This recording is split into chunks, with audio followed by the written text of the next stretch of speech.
안녕하세요. 재개발, 재건축, 조합원의 교과서 제14편입니다. 이번 편에서는 재개발, 재건축 과정에서 조합원과 승계조합원이 실제로 가장 많이 맞닥뜨리는 세금, 취득세, 재산세, 종합부동산세, 그리고 지방세 특례 문제를 한 번에 정리해 보겠습니다. 특히 이번 편은 조합원 입주권, 승계조합원 취득세 감면과 추징, 사업기간 중 보유세 중복 문제, 시군구 과세 실무와 실제 계산 구조까지 같이 다루는 것이 목표입니다. 단순 요약이 아니라 실제 고지서가 왜 그렇게 나오는지 논리와 숫자를 동시에 이해하는 데 초점을 두겠습니다. 제1장 재개발, 재건축 세금 구조의 큰 그림입니다. 재개발, 재건축 세금은 한 줄로 정리하면 이렇게 볼 수 있습니다. 취득세는 언제 무엇을 취득했느냐의 문제이고, 보유세는 사업기간 중 무엇을 몇 채로 보느냐의 문제입니다. 그리고 이 둘 사이에 입주권이라는 특이한 존재가 끼어 있습니다. 입주권은 소득세법에서는 자산으로, 지방세법에서는 경우에 따라 주택으로, 경우에 따라 주택이 아닌 권리로 취급됩니다. 이 해석 차이 때문에 같은 사람, 같은 구역인데도 취득세는 감면되고 종부세는 중과되고 재산세는 중복으로 나오는 이해하기 어려운 상황이 발생합니다. 이제 이 구조를 취득세부터 하나씩 풀어보겠습니다. 제2장 조합원과 승계조합원의 취득세 기본 구조입니다. 취득세는 지방세입니다. 과세 주체는 시군구청이고 지방세법과 각 지자체 조례,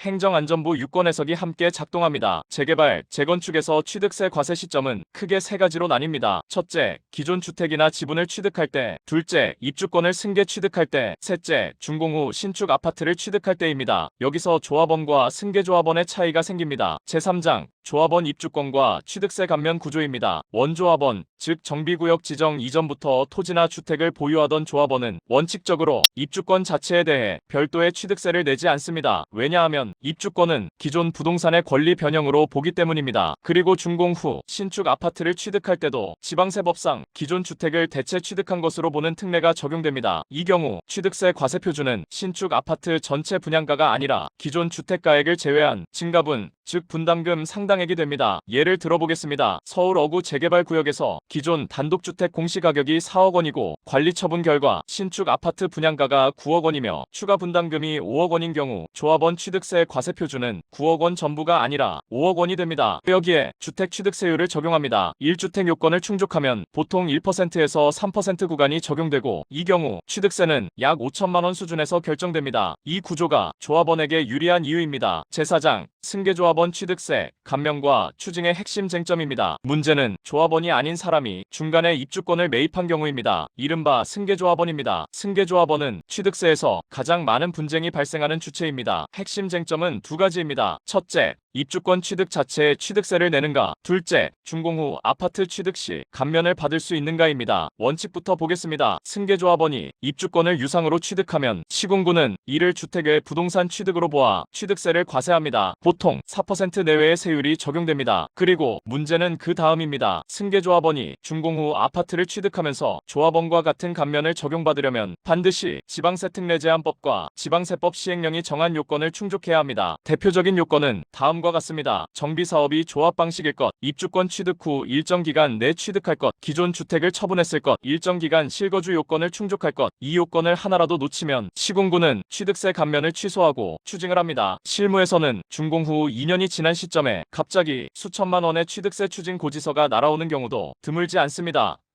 제5장 취득세 추징 실제 계산 예시입니다. 구체적인 숫자로 보겠습니다. 경기도 BC 재개발 구역에서 승계조합원이 입주권을 6억 원에 매입했고 준공 후 아파트 분양가가 10억 원이며 분담금은 4억 원인 경우를 가정하겠습니다. 시군구가 감면 요건 불충족으로 판단하면 취득세는 조합원 특례가 아닌 일반 주택 취득세로 재산정됩니다. 과세 표준 10억 원, 세율 3% 적용 시 취득세 본세 3천만 원, 지방교육세, 농어촌 특별세 포함 시 총 세액은 약 3,300만 원 수준이 됩니다. 이미 일부 감면을 받아 예를 들어 1천만 원만 냈다면 차액 약 2,300만 원이 가산세와 함께 추징됩니다. 이 구조를 모르면 왜 이제 와서 이런 세금을 내느냐는 분쟁이 생길 수밖에 없습니다. 제6장 재산세, 사업기간 중 중복 보유 문제입니다. 이제 보유세로 넘어가겠습니다. 재산세는 매년 6월 1일 기준으로 과세됩니다. 재개발, 재건축에서 재산세 문제가 복잡해지는 이유는 사업기간 중 기존 주택과 입주권, 그리고 신축 아파트의 법적 지위가 시점별로 달라지기 때문입니다. 일반적인 흐름은 이렇습니다. 관리처분 전까지는 기존 주택에 재산세가 부과됩니다. 관리처분 인가 이후 철거 전까지는 여전히 기존 주택 기준으로 과세됩니다. 철거 후 준공 전 기간에는 지자체에 따라 따라 토지분 재산세만 남는 경우도 있고 입주권을 별도 자산으로 보는 경우도 있습니다. 이 부분은 시군구마다 과세 실무가 조금씩 다릅니다. 서울, 수도권 대도시의 경우 대체로 토지분 재산세만 남기고 주택분 재산세는 중단하는 방향으로 운영됩니다. 제7장 종합부동산세, 입주권의 위험한 구간입니다. 종합부동산세는 가장 많은 오해가 발생하는 세금입니다. 핵심 질문은 이것입니다. 입주권은 종부세에서 주택수에 포함되는가? 결론부터 말하면 상당 부분 포함됩니다. 특히 조합원 입주권은 종부세법상 주택에 준하는 자산으로 보아 주택수 계산에 포함되는 경우가 많습니다. 그래서 기존의 1주택자였던 사람이 재개발 입주권을 보유한 상태에서 다른 주택을 추가로 보유하면 의도치 않게 다주택자로 분류되어 종부세 중과 구간에 들어가는 사례가 발생합니다. 예를 들어보겠습니다. 서울의 공시가격 9억 원 아파트 한 채를 보유한 상태에서 재개발 입주권을 하나 더 보유하고 있다면 종부세에서는 2주택자로 보아 기본 공제 축소, 세율 인상,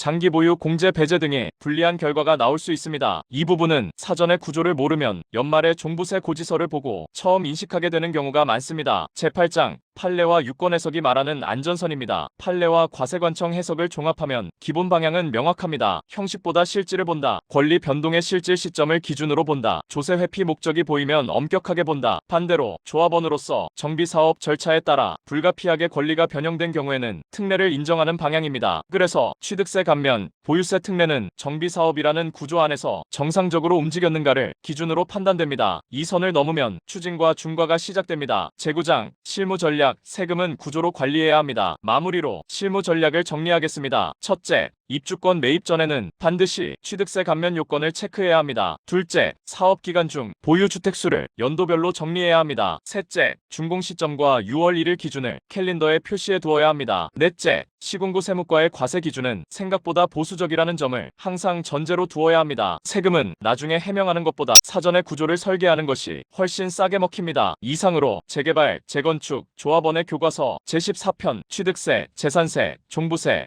그리고 지방세 특례까지 정리해보았습니다. 다음 편에서는 이 세금 구조를 전제로 실제 투자와 조합원 의사결정에서 어떤 선택이 유리한지까지 이어가겠습니다. 다음 편에서 계속하겠습니다.